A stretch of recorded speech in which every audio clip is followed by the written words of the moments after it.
This is John Paul. I'm coming to you from Tokyo, Japan. I'm going to cover an article here from You Know Who, the Mary Sue, but if you don't know them, they're a considerably woke social justice warrior media paper, or, online paper, you could say.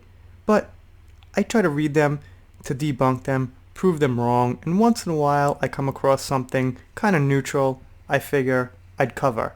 But, of course, they've got a little bit of an attitude here that I don't like, so let's get into it. In the nicest way I can say this, Luke Skywalker is dead, and it is time we move on. We have a connection to the original trilogy heroes we fell in love with when it comes to Star Wars, but sometimes we just have to let things go, and it's time we do that with Luke Skywalker. That and Mark Hamill is pretty much done with the role, even if they found a way for Luke to come back to the series. And I have to say, I don't think they did fall in love with the OT, because they really like the Disney trilogy. And if you like the Disney trilogy, I think it's really hard to also like the OT because of the way some of the characters were treated, and deliberately treated. Having Han come back as a deadbeat dad, having Luke get pretty much showed up by everybody, and not serving a purpose very well, trying to kill his nephew. Leia wasn't done so great either. She was pretty much a meme. So, that's my opinion. I know some of you guys out there like the Disney trilogy, but for me, it was pretty much the worst thing that happened in cinematic history. Let's move on. It doesn't come from a sense of Hamill giving up on Star Wars per se. Instead, quite the opposite. Mark Hamill is done with Star Wars because he's aware that there are more stories to tell in the galaxy far, far away, and he's ready for other actors to tell them. Talking with Entertainment Weekly, Hamill opened up about his future in the Star Wars franchise, and I'm not totally sure about that. Mark Hamill, from what I understand, got around $1 million per film for the sequel trilogy, or the Disney trilogy. Maybe not Force Awakens, I don't know the exact number, but he got millions. So, if someone came back and offered him another $5 million to do it again, would he? I think he might. My personal opinion. I don't know him so well, but I'm just thinking probably. But it's a nice gesture that he said that. But the point remains, Luke is dead and gone, and that's fine. As much as I like Luke Skywalker, bringing him back in the future properties means Mark Hamill and the Luke we saw in the sequel trilogy, not a younger Luke Skywalker, that I'd take, would feel cheap and unnecessary. It's like what got us in the mess that is Rise of Skywalker in the first place. Someone just had to play with Palpatine. Well, we do actually agree on the Rise of Skywalker, but this isn't the first paper that I disagree with a lot that also agrees on the Rise of Skywalker, because some of the choices in the Rise of Skywalker were so bad it's really, really hard to agree it's a good movie.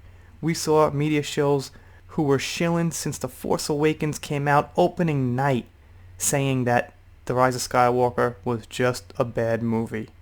I think at that point they had to say that just to, show that they had some professionalism as a journalist. So, I'm not sure they dislike The Rise of Skywalker for the right reasons, but the point is, they say it's bad, and we do actually agree on that. So, let me know how you guys feel about this point they make here.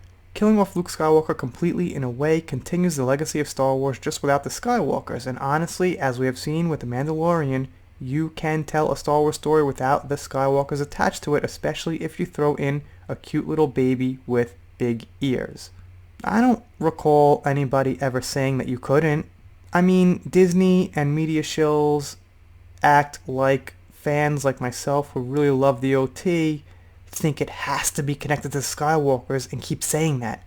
I'm not saying that Star Wars has to be connected to the Skywalkers, but the saga you start about the Skywalkers should be connected to the Skywalkers, is what I'm saying.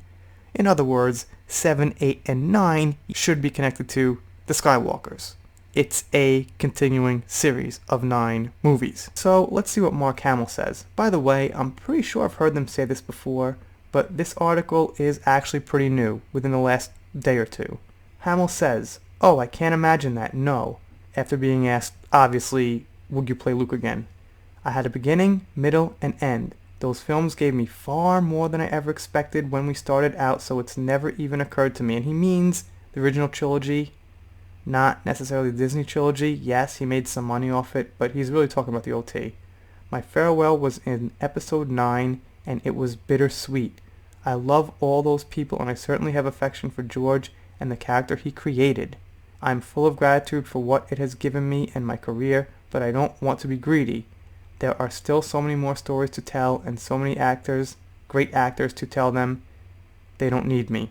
Well, aside from the Trump tweets that Mark Hamill goes absolutely crazy on, before these tweets, I really thought highly of him, and I still give him the benefit of the doubt, 100% with Star Wars, and, you know, kind of the geekdom, fandom type stuff. So, it's really tough, man, because since he did those Trump tweets, I've looked at him a little bit different, you know, even if you like Trump or hate Trump, the point is he's really throwing in some serious, heavy political opinion in public for millions of people to see.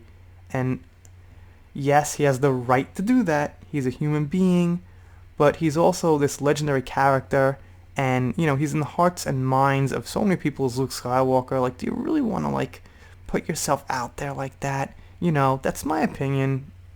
Maybe you have a different opinion, but for me, it just kind of, like, hurts him, his reputation, and how I look at him a little bit.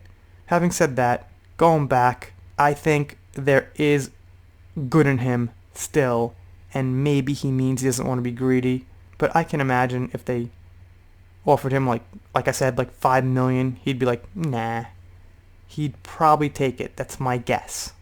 Anyway, you guys, let me know what you think down below. I'm doing shoutouts, special thanks, things like that. I'm still covering Star Wars once in a while, because that's what I've been doing for the last 2 years here, maybe a little more.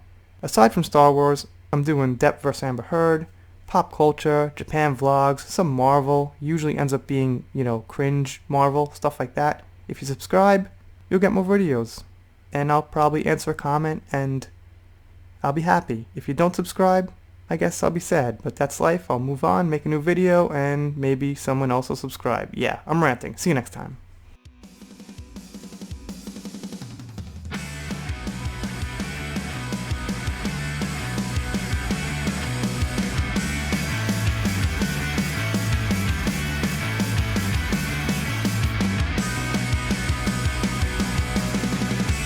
Central Parkway in